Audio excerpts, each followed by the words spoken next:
Hi everyone. So earlier today I went to a recycling center and it's not the usual surplus store I go to. It's actually physically in the opposite direction.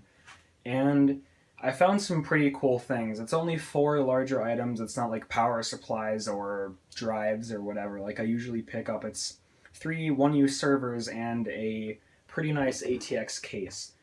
So I really kind of want to go into more depth on the servers, so I'll save that for later, but now I'm going to talk about the case. So this is a standard ATX case, and it seems to be from about 2009, 2008 maybe. And if I go ahead and turn it here, you can see it has a really cool little temperature gauge here. There's a thermal sensor up front there that I guess controls that. It also has FireWire, USB, and the whole lot. And I bought this case because my Socket 775 gaming PC, which I built in the last video, I want to rebuild it and water cool it and make it a really like nostalgic PC from around the time I started getting into this kind of stuff, using of course this motherboard that I got almost 2 years ago actually. So yeah, that's why I bought this. It was only $5. It also has a Core 2 Quad sticker, which is really cool, I think. And yeah, so also has a Light Scribe disk drive in the front. So I'm gonna take that off the thing and let you enjoy a nice static frame of the wall there. But here I have three servers. So I'm gonna go ahead and sneak past the camera here. You can probably see me. And begin talking about this. So this one on the front, or on the top rather, you can see has a disk drive and two hot swap bays as papers get stuck to my feet. And this, I believe this bay is empty and this one has an 80 gig, and all of these systems here are dual processor AMD machines with single power supplies and what look to be the same motherboard, honestly. So, pretty cool. This one, like I said, two hot swap bays. This one on the bottom, or in the middle rather, has four, and I don't really know how to open those quite yet. I'll have to play around with that. And what else? I believe this one doesn't have any drives. This one on the bottom has no hot swap bays and no disk drive, but it has an 80 gig drive and it has an InfiniBand card in the back as well, so that's pretty cool. I believe I have another InfiniBand card in another server, but that's for another video, hopefully. So, yeah, I'm going to make a video. My next video will be me kind of taking a really in-depth look at all these servers, but I'm going to go ahead and pop the cover on this top one quickly and show you this.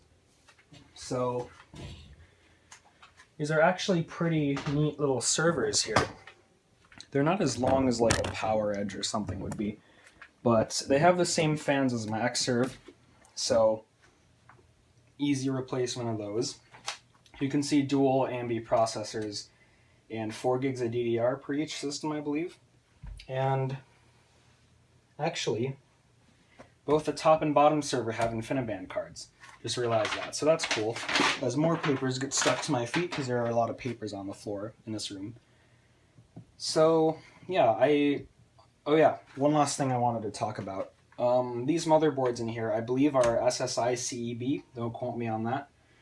But the cool thing is, they also support ATX boards. I basically lined up that motherboard. Let me grab it quickly.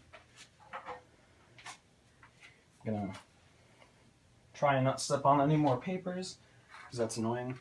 But if you line the board up with the screws, it lines up perfectly with ATX. So my plan is probably the one on the bottom that doesn't have the bays in the front and has more airflow. I am going to be taking the motherboard out because it's not really the most powerful, in my opinion. It's just dual core socket 940 Opterons, and did I say dual core? I meant dual processor if I did. And it's not really the most powerful thing in the world, so I'm gonna probably be swapping it out for my AMD motherboard that I got last year. So, I'm trying to think if there's anything else to touch on here. Let me go ahead and put the cover off, and I suppose we can just boot the top one up. That was bad.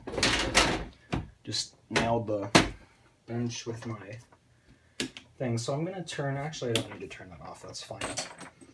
All these servers are configured to start up when they receive power. So let's go ahead and plug the keyboard in on the front, and I will turn the camera around to my monitor. Sorry for my head in the frame. And I will go ahead and turn this one on. If I can find the switch on the back.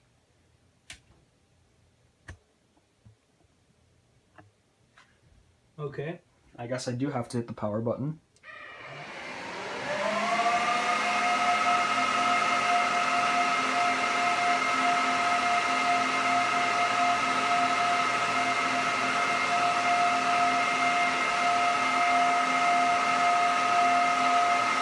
So these servers, oh, that voice crack, that was terrible. Anyway, these servers take a few seconds to come up on the screen, but they eventually do, and you can see all this. There's a 74 gig drive in here. It's actually 80 gigs, but with the partition and everything, it ends up being 74. So basically what it's going to do is say there's no boot device. So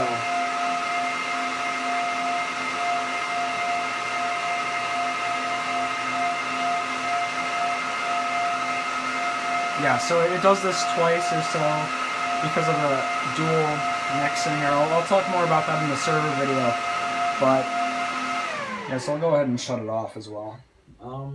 But yeah, so I will, like I said, be making a video. I'm probably going to film that right now after this video, actually. So yeah, I think that's going to be it. So thanks for watching. I hope you enjoyed, and I will see you in the next video.